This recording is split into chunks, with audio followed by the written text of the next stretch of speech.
Sinners is slowly becoming one of the biggest movies of the 2020s. The director Ryan Coogler, as some of you might know, has also directed movies like Black Panther Wakanda Forever, and also Creed. Today, we will be going over Sinners, what I thought was good about the movie, what I thought could have been improved, and also my favorite scene in the entire movie. Let's jump into it.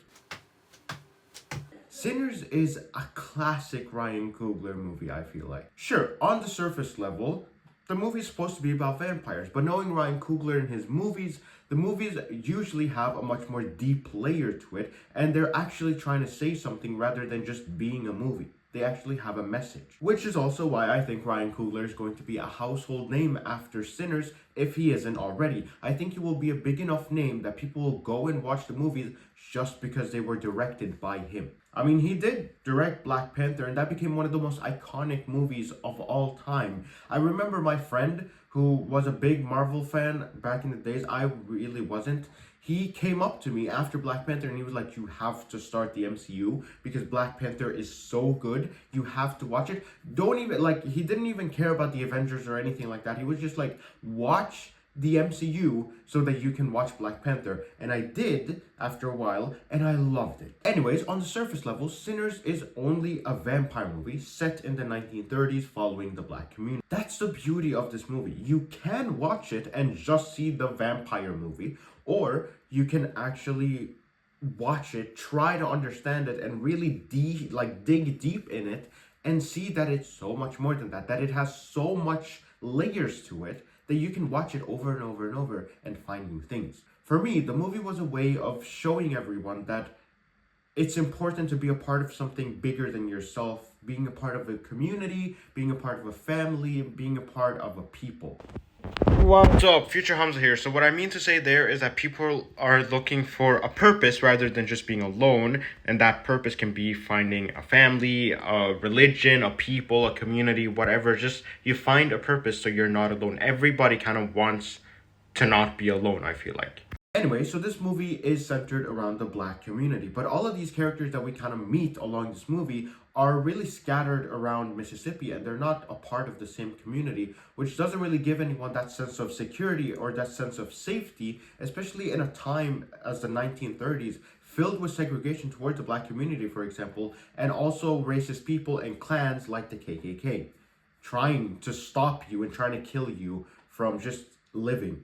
When Smoke and Stack bought the Juke joint, it wasn't just because they wanted people to go there to listen to music and have fun. It was also because they wanted people to have a place to go to so that they could be around their own people, that they can have a community, that they don't have to look over their shoulders and they don't have to feel a sense of fear for people and clans like the KKK, because they could just be there and they can actually be free. That's also one of the reasons why I really like this movie, because it took a while for it to actually introduce the vampire into the plot. The movie starts and it just establishes the whole universe and all of the people that are in this set timeline. Even though the opening shot of the movie is a flashback towards what happened to Sammy during like the past night, we don't really actually get to see what actually happened until all of that is already established and all of the characters have already appeared and we understand a little bit about the stories of everyone. I kind of like that. I tend to enjoy movies that just people kind of just talk and you have to sit there and pay attention to what they're saying because it's part of a bigger story.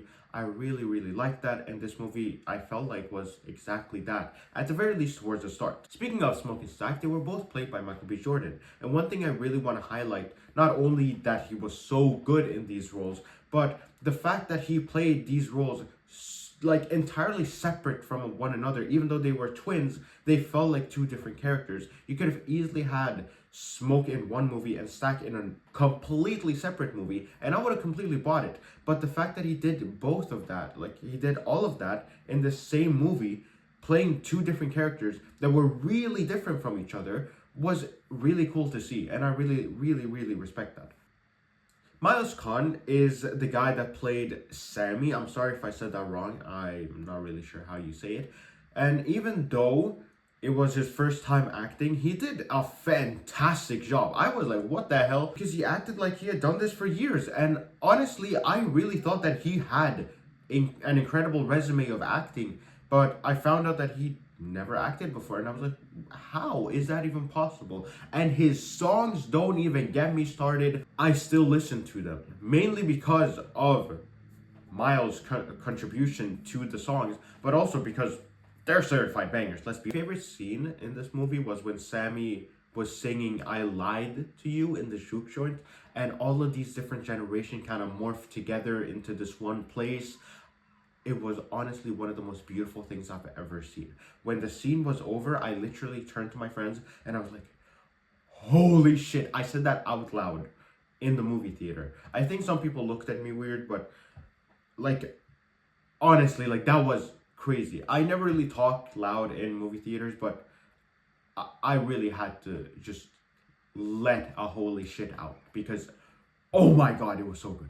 Now, this whole story really needed a layered villain, especially when you have a layered movie. You really need a layered villain, and that's why I thought Jack O'Connell's Remick was such a fantastic choice. Again, just a vampire, but the thing is, Remick is Irish, and even though we don't exactly know when he lived, at what time period, we do know that he was alive during the time period of when Ireland was forced into Christianity, which is an amazing detail to the story, because Remick knows what it's like to have things ripped apart from you, to have a part of your story be removed from you entirely. One of the best scenes in the movie was when, towards the end, when Remick was trying to turn Sammy, and Sammy starts to recite a prayer, and Remick recites the same prayer back to him, saying to him pretty much that this is not something from your people. This was forced onto you,